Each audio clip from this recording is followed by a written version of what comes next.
Welcome to The Explainer.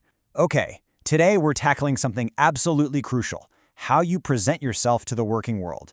Because, let's be real, your paper resume, it's not the only thing doing the talking anymore.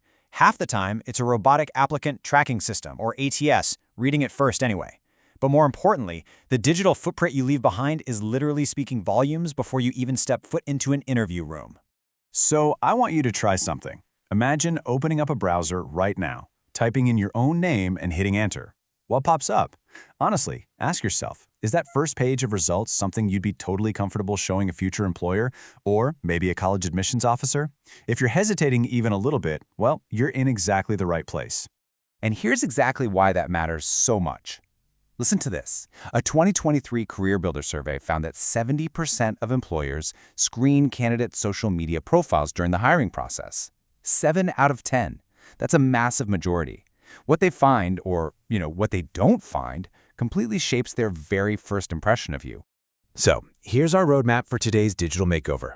We'll start with the employer search test, move into LinkedIn basics for students, cover professional email addresses, talk about building an online portfolio, and finally wrap up with curating your digital footprint. All right, let's jump right into Section 1, the employer search test.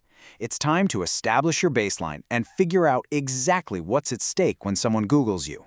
What we're really talking about here is your professional identity. Basically, it's the complete image you present to the working world, whether a human recruiter is looking at it or an ATS bot is scanning it. And listen, managing this identity, it's no longer just an optional, nice-to-have thing.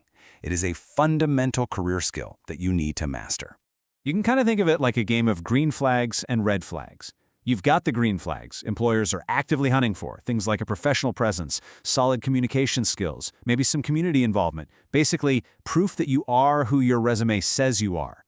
But then you've got the red flags. We're talking inappropriate language, complaining about past jobs, or worst of all, evidence of dishonesty. Those will absolutely sink your application in a heartbeat. So, how do we actually build up those green flags? Let's get into Section 2. LinkedIn Basic for students, and start building that foundation.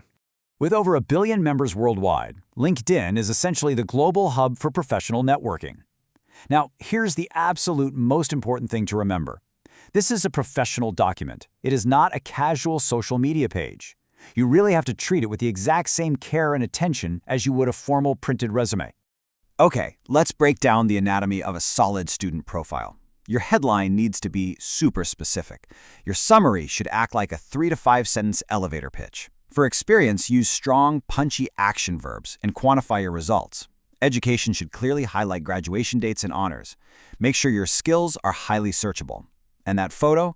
Please use a clear, well-lit headshot where you look approachable. Definitely no selfies and no group party shots. Let's look at this in action with a fantastic example from a student named Maria Santos. Notice how she doesn't just put student as her headline. Instead, she makes it highly specific. She includes her grade, her high school, a really valuable hard skill, being bilingual in English and Spanish, and her active roles as a library volunteer and community organizer. Instantly, she stands out from the crowd.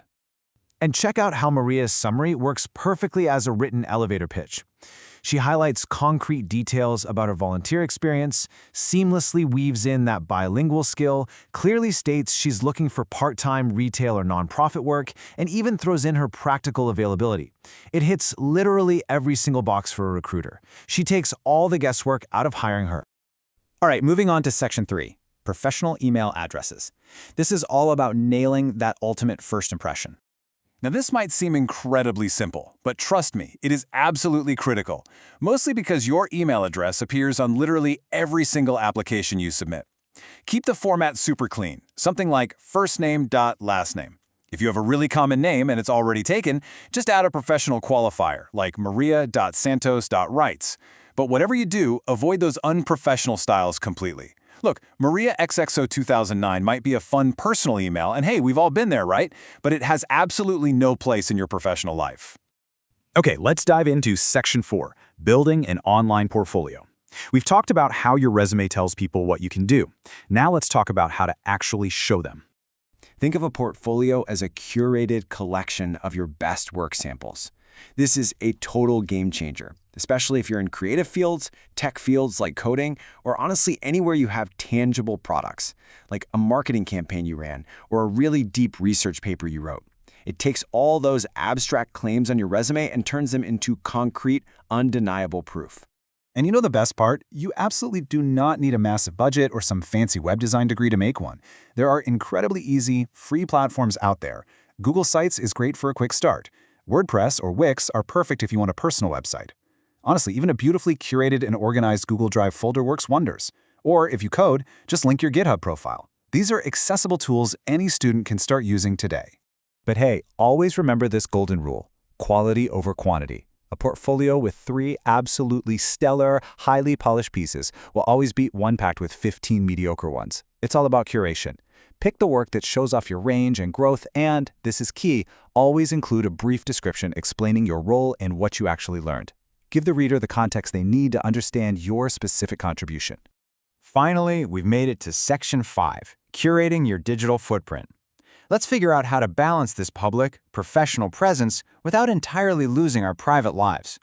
Look, it is super reassuring to know that you don't actually need to scrub your entire online life or stop being yourself with your friends. You can absolutely have both a personal online life and a professional one. The trick is just keeping them strictly separate. Leave your professional stuff, like LinkedIn or your portfolio, totally public, and simply dial up the privacy settings on your personal social media so they stay, well, private. Ultimately, getting good at managing these digital profiles gives you a huge leg up in so many other areas. Think about it. Whether it's a resume, a LinkedIn summary, or an online portfolio, the skills are all connected.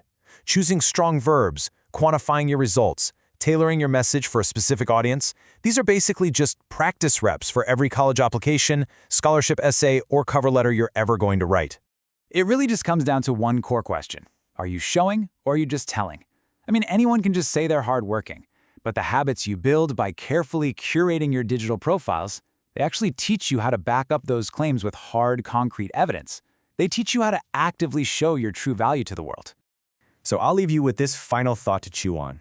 The next time someone searches your name, and believe me, they will search your name, what story is your digital footprint gonna tell?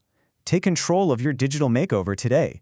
Curate that professional presence and make absolutely sure that your first impression is exactly the one you want to be making. Thanks so much for joining me on this explainer, and I'll catch you on the next one.